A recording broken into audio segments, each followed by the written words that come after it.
Om Swastiastu. Baik, terima kasih atas waktunya. Di sini kelompok kami akan mempresentasikan sebuah materi tentang inboard memory. Dimana sebelum presentasi, alangkah baiknya kita memperkenalkan diri terlebih dahulu. Baik, yang pertama itu ada saya, Igede Oka Saputra, dengan NIM 27. Yang kedua ada saya, Kadek Agung Kemana, NIM 88. Selanjutnya ada saya, Made Duga Hendrawan, NIM 83. Yang keempat ada saya, Wahyanu Yana dengan NIM 29. Dan saya Iko Mangka Dipayana, nomor absen 30. Oke, em, untuk pembahasan materi yang akan kita bawakan, yaitu di sini ada pengertian dan penjelasan tentang inboard memory. Kemudian ada jenis-jenis dari inboard memory tersebut. Kemudian ada kelebihan dan juga kekurangan dari inboard memory. Dan juga yang terakhir itu ada kesimpulannya. Nah, yang pertama, pengertian dan penjelasan inboard memory ini akan dijelaskan teman saya.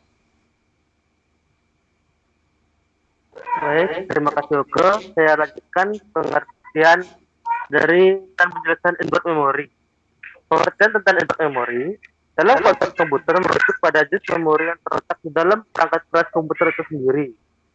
Biasanya, inboard memory merujuk pada jenis memori yang terintegrasi di dalam motherboard atau bagian inti dari perangkat keras komputer, seperti prosesor atau kartu grafis. Berikut ini adalah beberapa jenis inboard memori yang umum digunakan dalam komputer. Yang pertama, ada RAM. RAM adalah jenis inboard memori yang digunakan untuk menyimpan data yang sedang diproses oleh komputer. RAM bersifat volatil, artinya data yang disimpan di dalamnya akan hilang saat daya listrik terputus. Fungsi RAM sendiri memberikan akses yang cepat untuk membaca dan menulis data, sehingga memungkinkan komputer untuk menjalankan program dan tugas dengan lebih efisien. Yang kedua dilanjutkan oleh teman saya lagi, yaitu Oke.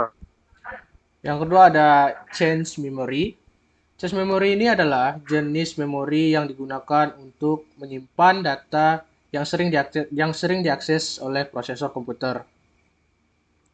Fungsi dari change memory ini memiliki kecepatan akses yang sangat tinggi, yang merupakan prosesor yang untuk mengambil data dengan lebih cepat daripada mengakses data dari RAM utama.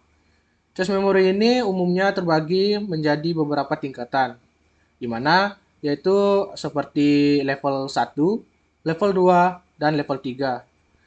Dan tingkatannya lebih tinggi memiliki ukuran yang lebih besar dan kecepatannya pun kecepatan aksesnya pun lebih rendah. Nah, kemudian ada ROM, Read Only Memory.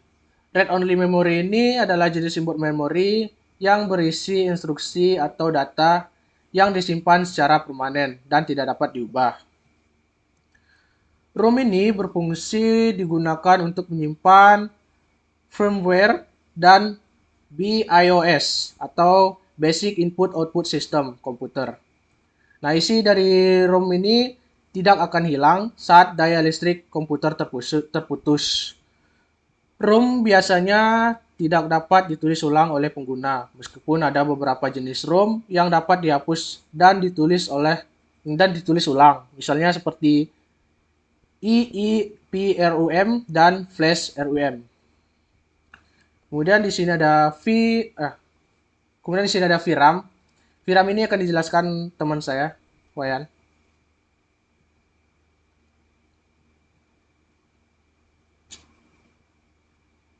Ya, yang keempat tuh VRAM atau disebut dengan Video Random Access Memory adalah jenis inboard memory yang digunakan pada kartu grafis komputer untuk menyimpan data, gambar, dan tekstur yang digunakan dalam proses rendering grafis. Fungsi tekstur yang digunakan dalam proses rendering Fungsi dari PRAM memiliki kecepatan akses yang tinggi dan memungkinkan komputer untuk menghasilkan grafis yang lebih baik, kompleks, dan realities. Berikutnya adalah beberapa kelebihan dan kekurangan dari inboard memory pada perangkat elektronik. Selanjutnya akan dipresentasikan oleh Angga. Baik, kelebihan Cache. sebentar. Cache.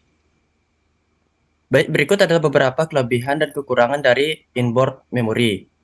Yang pertama adalah performa yang lebih cepat dibandingkan dengan penyimpanan eksternal seperti kartu SD card atau file device. Yang kedua, kapasitas penyimpanan yang lebih besar daripada penyimpanan eksternal pada beberapa perangkat elektronik. Yang ketiga, keamanan data yang lebih baik karena inboard memory tidak dapat dilepas atau dihapus oleh pengguna yang tidak berwenang. Yang keempat, tidak memerlukan perangkat tambahan untuk digunakan. Berikut